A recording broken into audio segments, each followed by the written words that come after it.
The rain hammered against the floor-to-ceiling windows of the conference room like bullets. Each drop a small explosion against the glass 70 stories above Seoul. Mia pressed herself against the wall, her cleaning cart abandoned in the doorway, her heart slamming against her ribs with such force she thought it might crack them. "Please," she whispered, the word barely audible over the storm. "Please let me go." Viper stood between her and the only exit, his silhouette backlit by the city lights below. Even in shadow, she could feel the weight of his gaze, dark, intense, absolutely unyielding. When he spoke, his voice was silk wrapped around steel. "Ask me again, Mia. Say those words one more time, and I promise you, I'll make you stay forever." 3 weeks earlier, the neon signs of Gangnam blurred through Mia's exhaustion as she stumbled off the subway at midnight. 28 years old, drowning in debt from her mother's medical bills, cleaning offices in a country that would never truly accept her. Her dark skin drew stares on the best days, hostility on the worst.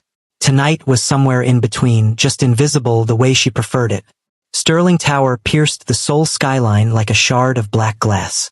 73 floors of steel and secrets, home to Vanguard Industries, one of Asia's most powerful tech conglomerates. Mia had been cleaning its lower floors for 8 months, moving through offices like a ghost, present but unnoticed. Until tonight, Mia SSI, Mrs. Park, her supervisor, thrust a special access card into her hands with unusual urgency. 70th floor, executive level. CEO returned early from overseas. Everything must be perfect. Mia's stomach dropped. "I've never done executive floors. You're thorough, careful. You don't gossip." Mrs. Park's expression softened slightly. "He's particular, very particular. But you'll do fine." The elevator ride felt endless. Mia watched her reflection multiply in the mirrored walls. A small black woman in a gray cleaning uniform, her natural hair pulled into a bun, dark circles under her eyes from working doubles. She looked as tired as she felt. The doors opened to another world.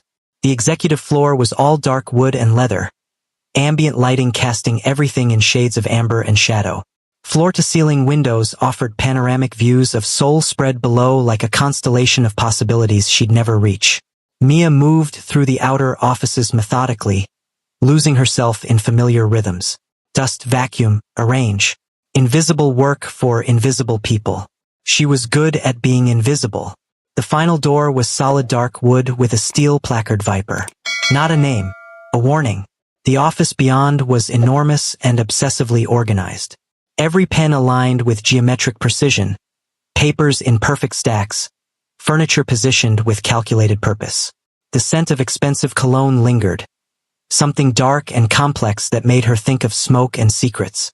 She was wiping down the massive mahogany desk when she saw the photograph. A young Korean man, early 30s, with features so sharp they could cut glass. Dark eyes that seemed to look through the camera rather than at it. His expression was controlled, unreadable, but his hands told a different story. Long fingers, one bearing a signet ring carved with a coiled serpent. "Curious." The voice came from behind her, smooth and cold as winter silk. Mia spun so fast her hip collided with the desk, sending a pen rolling across its perfect surface. He stood in the doorway, perfectly still, watching her with the focused intensity of a predator that had just spotted prey. The photograph hadn't done him justice. In person, he was devastating. Tall and lean in a black suit that fit like it had been painted on. Dark hair swept back from a face that was all angles and control. I'm so sorry," Mia stammered, her cleaning rag falling from nerveless fingers. "I didn't mean to touch. You're shaking." 3 words, delivered with such calm observation that they felt intimate. He moved into the room with liquid grace, each step deliberate and measured. The door clicked shut behind him with quiet finality. "I'm sorry, Mr. Viper." He tilted his head slightly, studying her like she was a puzzle he intended to solve. "And you're Mia, 28, from Chicago. Art degree you can't use because you're drowning in medical debt from your mother's cancer treatments. You work double 6 days a week and send most of your money home." Ice flooded her veins. "How do you? I know everything about everyone who enters my building." He moved closer, and Mia found herself backing up until the desk pressed against her spine, trapping her. Security isn't just cameras and guards. It's information, patterns, understanding who people are before they become threats. I'm not a threat. Her voice came out smaller than she intended. I'm just a cleaner. No. He stopped just beyond her personal space, close enough that she could smell his cologne. Dark and expensive and overwhelming. You're an artist working as a cleaner because circumstances broke you. You're a woman who stops to pet stray cats on her way to work. You stand at windows and stare at the city like you're trying to remember why you came here. Each observation landed like a physical touch. He'd been watching her, not just today, for months. She struggled for words. That's insane. That's thorough. His eyes traced over her face with clinical precision. I'm a man who needs to know everything in my environment. And you, Mia, you've been in my environment for 8 months. Of course I know you. You're trying to scare me. I'm trying to be honest. He reached past her, and Mia's breath hitched as his arm brushed her shoulder. But he was only retrieving the pen she'd knocked loose, setting it back in its precise position with careful attention to alignment. You should be scared. I'm not a good man. Then I should go.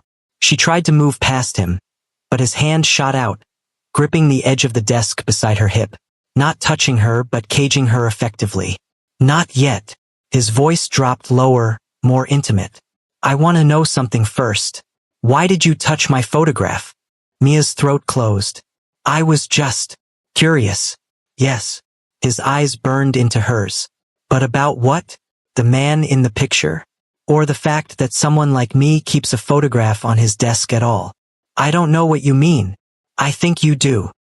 He leaned closer, and Mia could feel the heat radiating from his body despite the expensive suit between them. You study people, don't you? All those psychology courses you took before switching to art. You read body language, micro-expressions, the things people try to hide.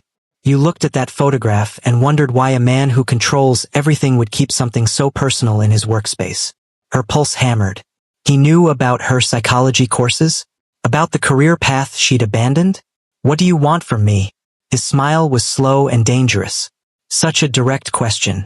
Most people dance around what they really mean. But you cut straight to it. That's rare. And incredibly attractive. I need to finish my work. No, you need to answer my question. He didn't move, didn't give her space to escape. Why did you touch my photograph, Mia?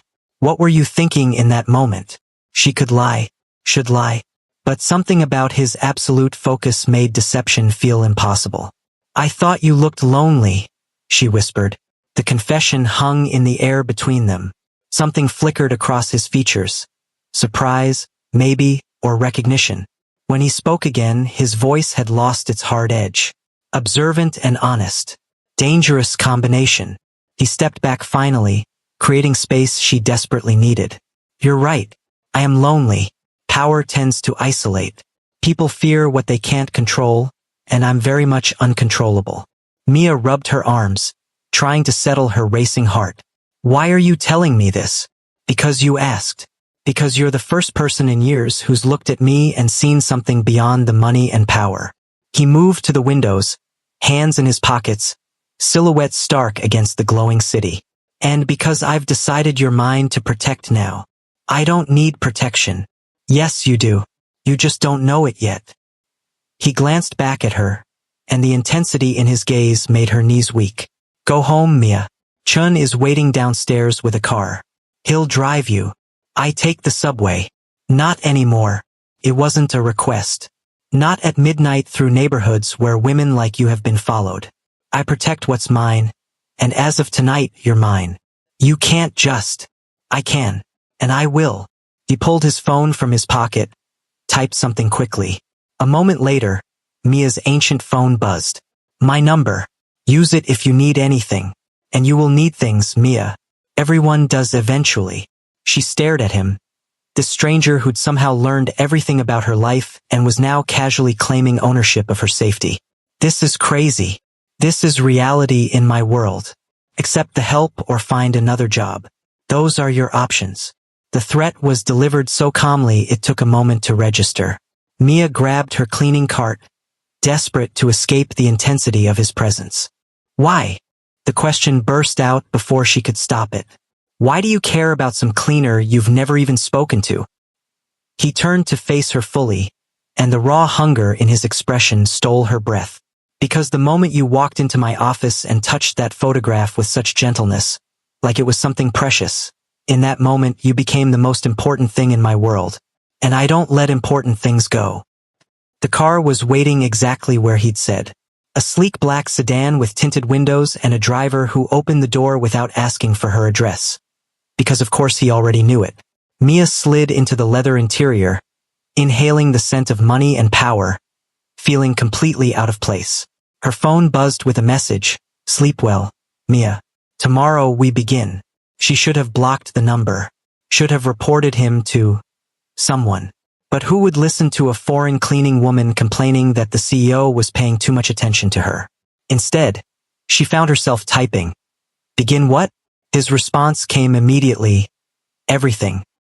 1 week later, the pattern became routine with terrifying speed. Every night, Chun appeared at 11 p.m. to drive her to Sterling Tower.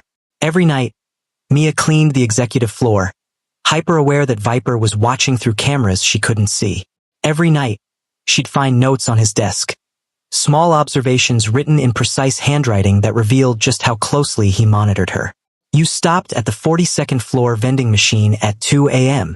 You stood there for 3 minutes staring at the chocolate you can't afford before choosing coffee instead. Tomorrow there will be chocolate waiting.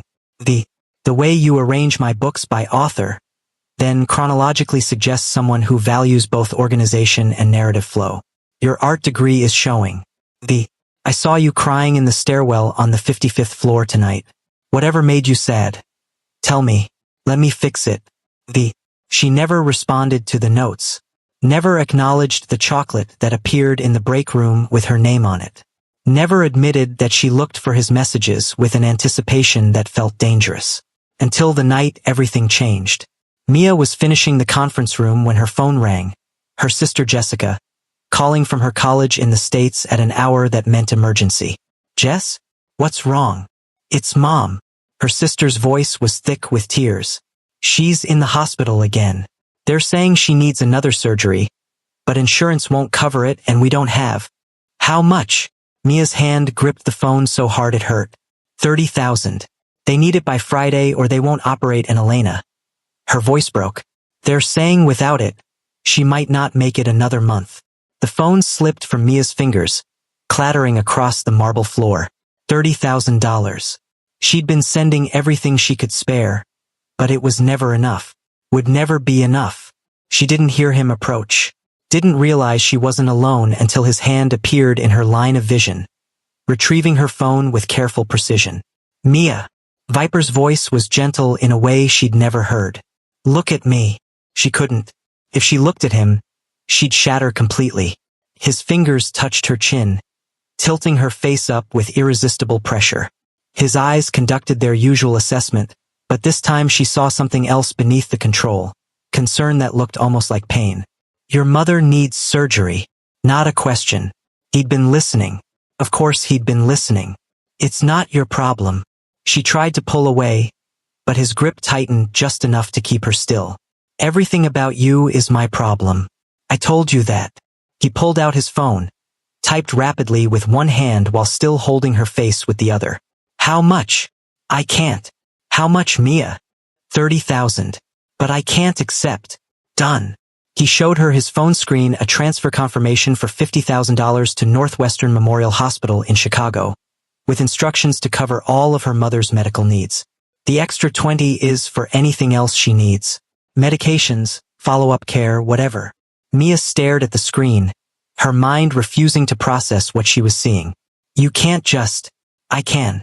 I did. He pocketed his phone. And now you owe me.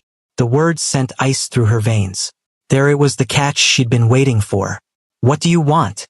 His thumb traced across her cheekbone with devastating gentleness. Dinner. Tomorrow night. Somewhere private where we can talk without you running away. That's all. For now. His smile was sharp. Later I'll want more. Much more. But we'll start with dinner and conversation. Let me show you I'm capable of civilized courtship before I show you the parts of me that aren't civilized at all. She should refuse. Should recognize this for the manipulation it obviously was. But her mother's life hung in the balance, and Viper was offering salvation. One dinner. To start. His hand dropped from her face, and she immediately missed the warmth. Chun will pick you up at 7. Wear something comfortable. We're eating at my penthouse. That's not a public place. No, but it's honest. He stepped back, giving her space she no longer wanted. I could take you to an expensive restaurant and perform for you. Play the charming billionaire sweeping the poor girl off her feet. But that would be a lie. The truth is, I want you in my space. I want to see how you fit in my world. And I think you're brave enough to handle the truth. He left before she could respond, his footsteps echoing down the corridor like a countdown to something inevitable. Mia stood alone in the conference room, staring at her phone where her sister's grateful text messages were flooding in. The hospital had confirmed payment. Her mother was being prepped for surgery. Jessica was crying with relief. And Mia had just agreed to have dinner with a man who watched her through hidden cameras and spoke about ownership like it was a gift. Her phone buzzed. Thank you for saying yes. I promise to make it worth the risk. Another message and Mia, your mother will be fine. I'm having the best cardiac surgeon in Chicago handle her case. I take care of what's mine. She wasn't his. She'd never agreed to be his. But somehow, impossibly, she was already caught in his web. Chun picked her up exactly at 7 in the same black sedan that had become familiar. Mia had agonized over what to wear before settling on the only dress she owned, a simple navy sundress that had seen better days. If Viper wanted her in his world, he could see her reality first. The penthouse occupied the entire top floor of a building that made Sterling Tower look modest. The elevator required both keycard and fingerprint access, his security paranoia evident even here. The doors opened directly into his space. It was beautiful in a stark, lonely way. Floor-to-ceiling windows wrapped around 3 walls with views that stole her breath. Everything was precisely arranged, dark furniture, clean lines, not a single item out of place. But there were surprising touches. Bookshelves filled with worn novels, a grand piano in the corner, and original artwork that suggested actual taste rather than expensive acquisition. Viper stood at the windows, his back to her, wearing dark jeans and a white shirt with the sleeves rolled up. More casual than she'd ever seen him, and somehow more dangerous for it. You came. He turned, and his eyes traced over her with that intense focus she'd learned to recognize. I wasn't entirely sure you would. You saved my mother's life. I keep my word. Is that the only reason? He moved toward her slowly, each step deliberate. Obligation. Mia's heart hammered. What other reason would there be? Curiosity. He stopped close enough that she had to tilt her head back to maintain eye contact. You want to know what kind of man does what I did? Whether I'm salvation or danger. Whether the way I look at you means something or if it's just another manipulation. Which is it? His smile was slow and devastating. Both. I'm always both, Mia. That's what makes me dangerous. He gestured toward the dining area where he'd set a table overlooking the city. The food was already laid out, Korean dishes she recognized and some she didn't, everything arranged with the same precision as his office. You cooked. I live alone. Learning seemed practical. He pulled out a chair for her. Sit. Eat. Then we'll talk about what comes next. The food was extraordinary. They ate in surprisingly comfortable silence, the city lights spreading below them like scattered stars. Mia caught him watching her between bites, his expression unreadable. Why me? She asked finally, setting down her chopsticks. You could have anyone. Why obsess over a cleaning woman? You think I chose this? He leaned back in his chair, studying her. You think I woke up one day and decided to fixate on someone completely inappropriate for my world? Didn't you? No. You happened to me, Mia. Like a natural disaster I couldn't predict or prevent. His voice dropped lower. I saw you standing at a window on the 55th floor one night, 3 months before you ever entered my office. You were crying. You didn't think anyone could see you, but I see everything. And I watched you wipe your tears, straighten your spine, and go back to work like your heart wasn't breaking. In that moment, I knew I'd never be satisfied until I understood everything about you. The confession made her throat tight. That's not love. That's obsession. I never claimed to be capable of love. I'm too damaged for that, too controlled. But obsession. His smile was sharp as a blade. Obsession I understand. Obsession I can give you in measures that would terrify normal people. And you think I want that? I think you don't know what you want yet. You've been surviving for so long you've forgotten what it's like to actually live. He stood, offering his hand. Let me show you something. She took his hand before she could second-guess the decision. His fingers closed around hers with careful pressure as he led her to his home office. The room was dominated by screens, dozens of them, displaying security feeds from throughout Seoul. Buildings, streets, the interior of what she realized with a jolt was Sterling Tower. Every angle, every corridor, every space where people moved and worked and lived their lives unaware they were being watched. This is what I do, he said quietly. I watch. I collect information. I use people's secrets to maintain power and control. I've destroyed careers, ruined lives, eliminated threats before they fully formed. I'm not a good man, Mia. I'm barely a man at all anymore. Just a collection of calculated responses and controlled violence. Why are you telling me this? Because I want you to choose this with full knowledge of what I am. He turned to face her, and the vulnerability in his expression stole her breath. I want you in my life, in my space, eventually in my bed. But I want you to walk into it knowing exactly how dark I can be, how possessive, how thoroughly I'll consume every aspect of your existence if you let me. Mia stared at the screens, seeing her own image reflected back from multiple angles. Footage from Sterling Tower, showing her cleaning, standing at windows, existing in spaces she'd thought were private. You've been watching me for months. Yes, that's violation. Yes, that's honest, he interrupted. I could lie, could pretend I noticed you for the first time last week. But I don't lie, especially not to you.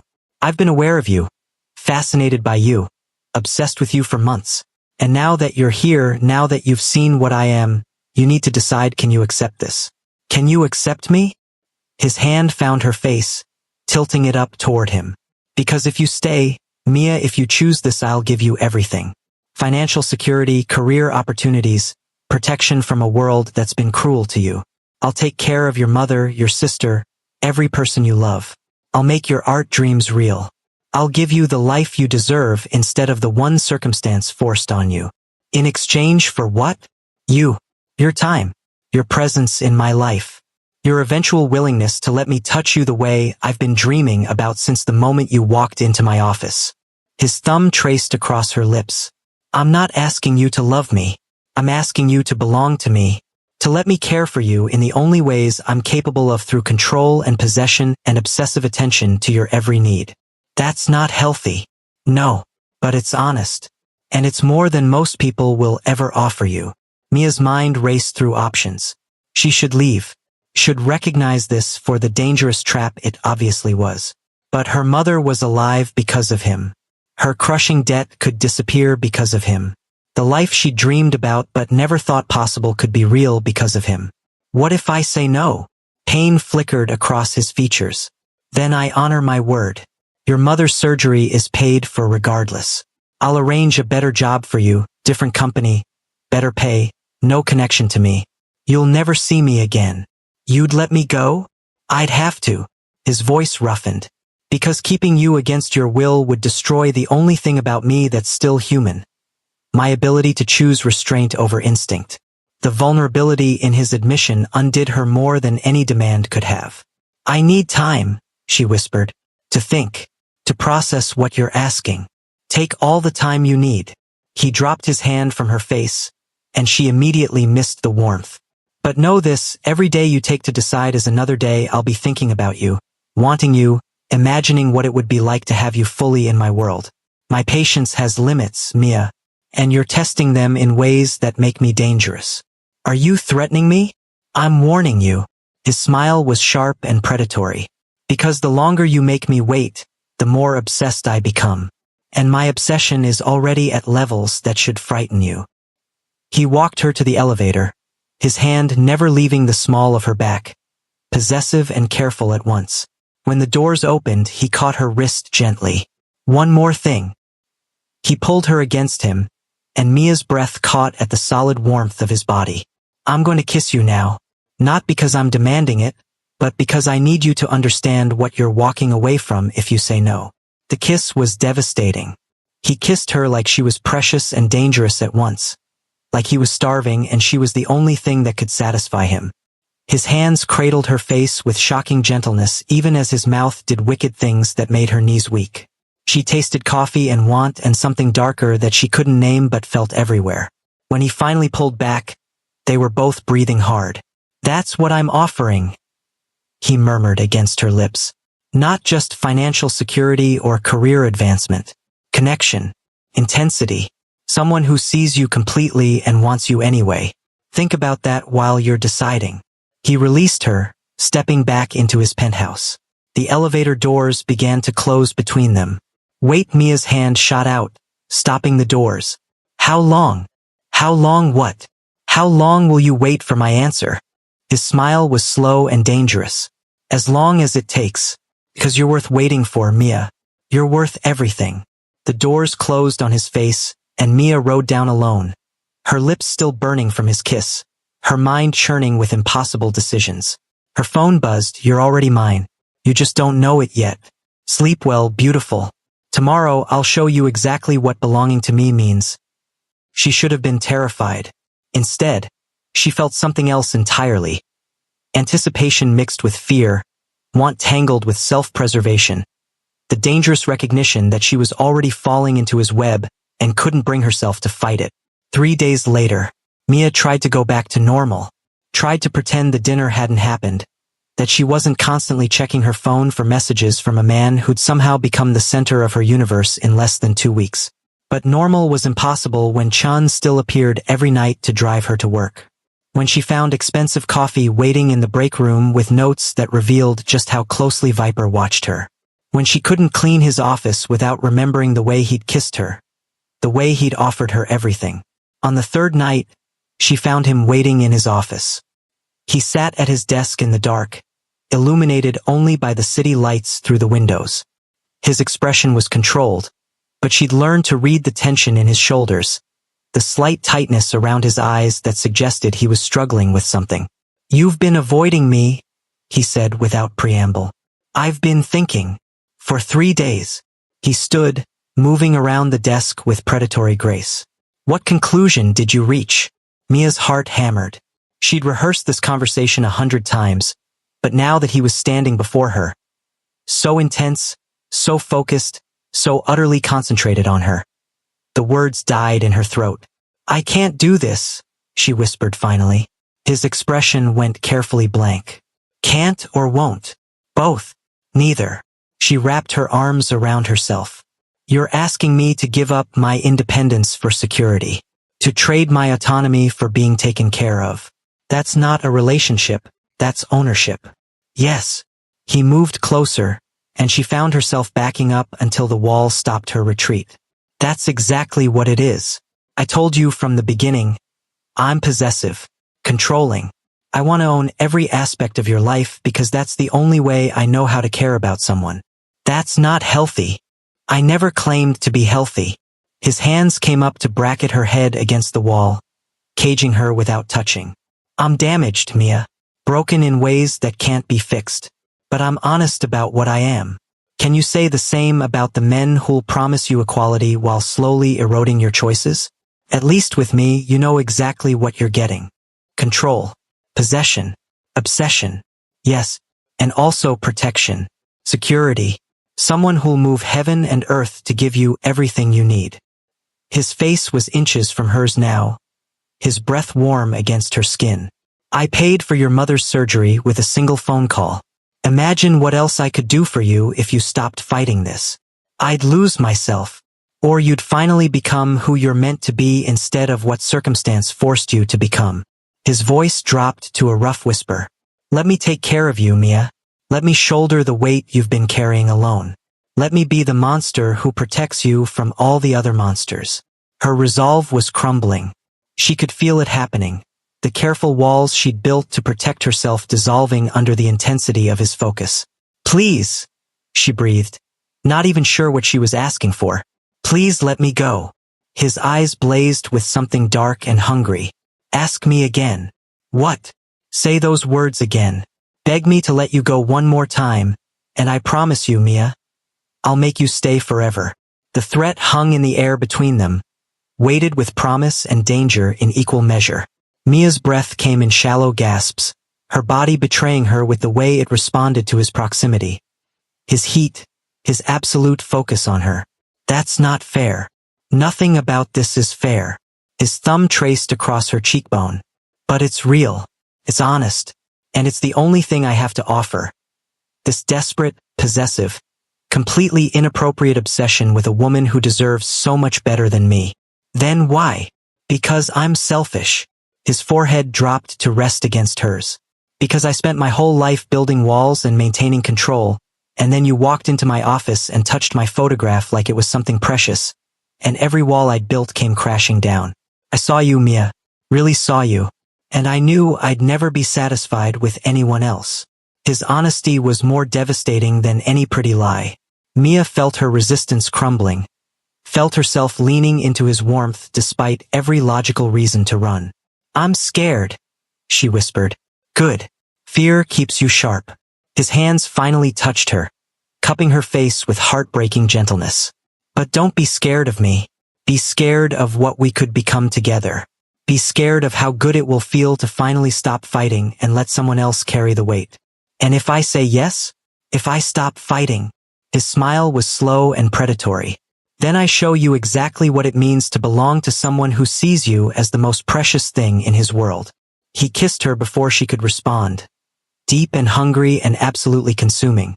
This wasn't the careful kiss from the penthouse. This was possession, claiming the total surrender of control she'd been so afraid of. And God help her, it felt like coming home. When they finally broke apart, both breathing hard, he rested his forehead against hers. "Say yes," he murmured. "Stop fighting. Let me take care of you the only way I know how." Mia's hands fisted in his shirt, holding on like he was the only stable thing in a world that had tilted off its axis. "One condition. Anything. If it becomes too much, if I feel like I'm losing myself, you have to let me go. No matter how much it hurts. No matter how much you want to keep me. Promise me that." Something flickered in his eyes. Pain, maybe, or fear. But his voice was steady when he answered. "I promise. Even if it destroys me, if you need to leave, I'll let you go." "Okay." The word felt like jumping off a cliff. "Okay. I'm saying yes." His eyes closed briefly, and when they opened again, they burned with an intensity that stole her breath. "Then you're mine now. Completely. Utterly. Mine." "Yes." The single word sealed her fate. Viper's kiss was triumphant and possessive, his hands pulling her closer, as if he could physically absorb her into himself. Mia surrendered to it, to him, to the terrifying certainty that she'd just given herself to a man who would either destroy her or save her, and there was no way to know which until it was too late. When they finally broke apart, he was smiling. A real, genuine smile that transformed his face from dangerous to devastating. "Come home with me. Tonight. Tomorrow. Every night from now on. My apartment. Keep it if you need it. But sleep in my bed, Mia. Wake up in my arms. Let me take care of you the way I've been dreaming about."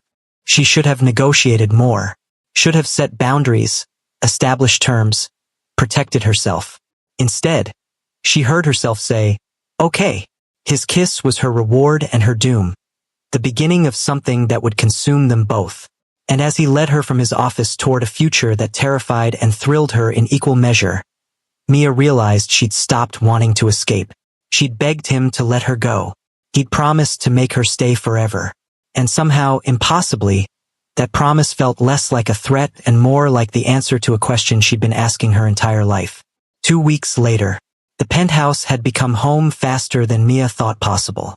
She'd moved in pieces of herself gradually, her art supplies claiming a corner of the living room, her clothes mixing with his in the massive closet, her morning coffee routine blending with his until they moved through the space like they'd always belonged together. True to his word, Viper had transformed her life. Her mother's surgery was successful. Her medical bills cleared completely. Mia now worked in Vanguard's marketing department, using her art degree to create campaigns that actually mattered. Her sister's college tuition was secured. The crushing weight of debt and survival had lifted, replaced by something equally heavy but infinitely sweeter, the weight of being completely, utterly owned by a man who watched her every breath. And she was learning that ownership, when given by choice, felt less like a cage and more like safety. "You're thinking too hard." Viper's voice came from behind her as she stood at the windows overlooking Seoul. His arms wrapped around her waist, pulling her back against his chest with the possessive ease that had become familiar. "I can see it in the tension of your shoulders." "Just processing," Mia murmured, leaning into his warmth. "How much my life has changed in 2 weeks. Regrets." His voice carried an edge of vulnerability he rarely showed. "No." She turned in his arms to face him. "Adjustments. There's a difference." His hand came up to cup her face, thumb tracing the curve of her cheekbone with the reverent attention he gave to everything about her. "Tell me what needs adjusting. I'll fix it." "You can't fix everything. Watch me." It wasn't arrogance, just absolute certainty. "You're mine to take care of, Mia. That means solving every problem, removing every obstacle, making sure you never have to struggle again." The possessiveness should have chafed. Instead, it settled over her like a warm blanket. This was who he was: controlling, obsessive, determined to manage every aspect of her existence. But he'd been honest about it from the start, and somehow that honesty made the cage feel like a choice she was making daily. "I need to go back to my apartment tomorrow," she said, testing the boundaries they'd established. "My roommates want to have dinner. I haven't seen them properly since I moved in here." She felt him tense, every muscle coiling with the instinct to refuse. His jaw tightened, and for a moment she saw the battle playing out behind his eyes, the possessive need to keep her close warring with his promise to respect her independence. "How long?" he asked finally, his voice carefully controlled. "A few hours. Dinner and catching up. Chun will drive you. Marco will be positioned outside the building." His tone brooked no argument. "And you text me every hour so I know you're safe." "Viper. Non-negotiable." His grip on her waist tightened slightly. "You want independence, I give it to you. But your safety is mine to manage. Those are the terms we agreed to." He wasn't wrong. They had negotiated this: her freedom to maintain her own life in exchange for his absolute control over her security. It was the compromise that made their arrangement work. "Every hour," she agreed. His kiss was her reward, deep and possessive and filled with barely restrained hunger. When he pulled back, his eyes burned with the intensity she'd learned meant he was struggling with control. "I don't like letting you out of my sight," he admitted roughly. "Every instinct I have screams to keep you here, keep you close, make sure nothing can touch you. But you're fighting those instincts. Because you asked me to. Because keeping you happy matters more than satisfying my need for control." His forehead pressed against hers. "You make me want to be better than my worst impulses, Mia. That's terrifying and extraordinary at once." She kissed him softly, pouring everything she couldn't say into the gesture: gratitude and fear and growing affection that felt dangerous to name. When she pulled back, his expression had softened. "Come to bed," he murmured. "Let me hold you while I still can." They moved to the bedroom, the space that had become theirs in ways that went beyond physical possession. He held her against his chest, his heartbeat steady beneath her ear, his fingers tracing idle patterns on her skin. "Tell me something true," she whispered into the darkness. "Something you've never told anyone." He was quiet for so long she thought he wouldn't answer. Then his voice came, rough with vulnerability. "I'm terrified I'll wake up one day and you'll realize what a mistake this was. That you'll look at me and see the monster instead of the man trying not to be one. That you'll ask me to let you go. And I'll have to keep my promise even though it destroys me." Mia's throat tightened. She'd never heard him sound so uncertain, so scared. "I'm not going anywhere," she said firmly. "You don't know that. Circumstances change. People change. You might wake up one day and realize you've traded one cage for another. Then we'll adjust again, set new boundaries, figure it out together." She tilted her head to look up at him. You said you'd be honest about what you're feeling. This is me being honest back. I chose you, Viper. Not just the money or security or the life you can give me. I chose the man who watches me through cameras because he can't help himself. The man who tries so hard to respect my boundaries even when every instinct tells him not to.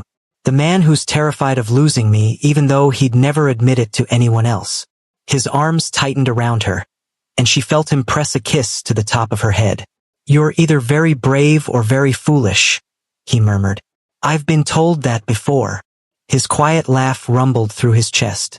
They lay in comfortable silence, the city lights filtering through the windows, casting everything in shades of silver and shadow. Mia, he said softly. Thank you for staying, for choosing this, for choosing me. She pressed closer, letting her actions speak what words couldn't yet express. That this dangerous, possessive, completely inappropriate arrangement had somehow become the safest place she'd ever known. That being owned by him felt less like captivity and more like being cherished in the only way he knew how. Always, she whispered, and felt him relax against her. Outside, Seoul hummed with life. Inside their fortress, two broken people had found something that resembled wholeness. Not perfect, not even entirely healthy, but real and chosen and absolutely theirs. Mia had begged him to let her go. He'd promised to make her stay forever. And lying in his arms, feeling the steady beat of his heart and the possessive strength of his embrace, she realized that forever with him felt less like a threat and more like the promise she'd been waiting for her entire life. Thank you for listening. If you enjoyed Mia and Viper's intense journey, please like, comment your thoughts, and subscribe for more dark romance stories. From all of us, we wish you a very Merry Christmas in advance. May your holidays be filled with love, joy, and captivating stories. Until next time, stay obsessed.